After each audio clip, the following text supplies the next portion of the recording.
और लखनऊ एयरपोर्ट पर धरने पर बैठे भूपेश बघेल से फोन पर बात की है हमारे सहयोगी मनोरंजन भारती ने। नमस्कार, एनडीटीवी इंडिया पे आपका स्वागत है। और अभी जो खबर आ रही है वो ये है कि छत्तीसगढ़ के मुख्यमंत्री भूपेश बघेल जो हैं वो लखनऊ एयरपोर्ट पे हैं। उनका कहना है कि उनको डिटेन कर लिया गया है। वो सीतापुर जाना चाह रहे थे। उनका कहना है कि वो प्रियंका गांधी से मिलने के लिए जाना चाहते थे, फिर भी उनको इजाजत नहीं दी गई है। मेरे साथ फोन लाइन पे भूपेश बघेल साहब हैं। सर, क्या हुआ है आपके साथ? अभी आप कहाँ पे हैं?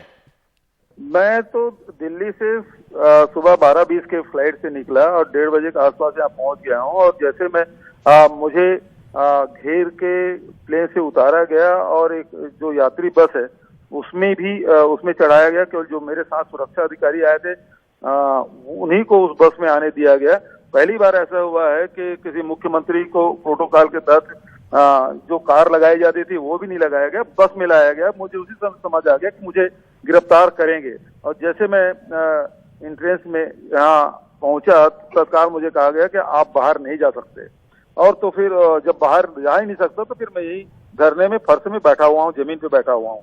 और मैं आग्रह यही कर रहा हूँ कि मुझे जाने दिया जाए। मैं पीसीसी जाऊंगा, वहाँ सीतापुर जाऊंगा, प्रियंका जी से मिल के लौट जाऊंगा।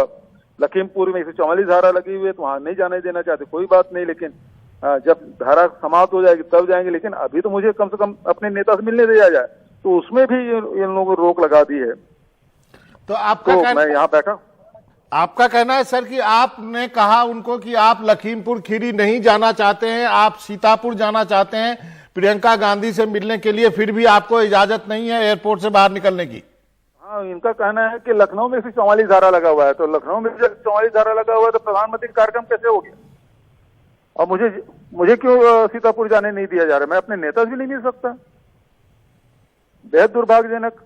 मतलब एक तरफ यह है कि लखीमपुर में 8 लोगों की हत्या कर दी जाती है और जिसमें केंद्रीय गृह राज्य मंत्री के लड़के का नाम आ रहा है, उसकी गिरफ्तारी नहीं होती, लेकिन प्रियंका गांधी की गिरफ्तारी जरूर हो जाती। कल डिटेन किया गया, आज उसको गिरफ्तार किया। जब उसके ही कस्टडी में है तो उसमें फिर उसे बहुत सारी धाराएं कैसे लग गई?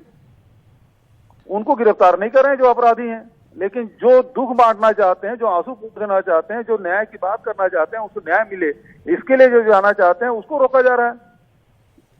ये कैसे अमृत महोत्सव है?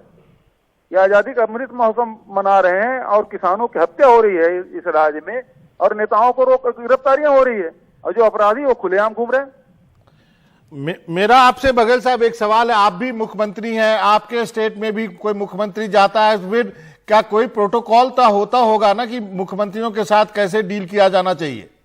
बिल्कुल सही बात है। हमारे यहाँ भी सभी राज्यों में एक दूसरे राज्य में मुख्यमंत्री आते हैं, उसके पूरा प्रोटोकॉल बनाओ, उसके तहत उसको सम्मान दिया जाता है। लेकिन यहाँ तो मुझे कोई तकलीफ नहीं है। मैं तो जमीन में किसान आदमी हूँ, जमीन में बैठते पला बढ़ा हूँ, यहाँ तक पहुंचा हूँ, मुझे ऐसे कोई तकलीफ नहीं। लेकिन एक मुख्यमंत्री को एक सामान्य बस में बिठा के ले आए, मैं तो पहली बार देख रहा हूँ। तो अब आप क्या करेंगे? वहीं धरने पे बैठे रहेंगे? धरने पे बैठा हूँ। मैं रिक्वेस्ट कर रहा हूँ प्रधानमंत्री जी चले जाए तो मुझे सीतापुर जाने दिया जाए, मैं अपने नेता से मिल लूँ, अपने पार्टी पदाधिकारी से मिल लूँ। और यदि आपको मिलने के लिए नहीं दिया गया, आपको एयरपोर्ट से बाहर नहीं जाने दिया गया, किसी दूसरे जहाज में बैठा के वापस भी तो भेजा जा सकता है। नहीं, ये गिरफ्तार करेंगे, बैठे बैठे कुछ अपराध पंजीबद्ध धाराएं लगा सकते हैं। उत्तर प्रदेश की पुलिस कुछ भी कर सकती है। लेकिन आपको लगता है कि सरकार थोड़ी बौखलाहट में है, क्योंकि जिस तरह से नेताओं का आना जाना वहां पे शुरू हो गया है और जिस ढंग से विपक्ष के दबाव बना रहा है, उससे आपको क्या लगता है सरकार थोड़े दबाव में है? मनोरंजन जी, सीधी सी बात है कि लखीमपुर में जो घटना घटी है उसमें सरकार कुछ छुपाना चाहती है, कुछ लोगों को बचाना चाहती है और इसलिए लोगों को जाने नहीं दिया जा रहा है। जी चलिए, आपका बहुत बहुत शुक्रिया सर, आपने वक्त निकाला एनडीटीवी से बातचीत करने के लिए। जी धन्यवाद। धन्यवाद सर।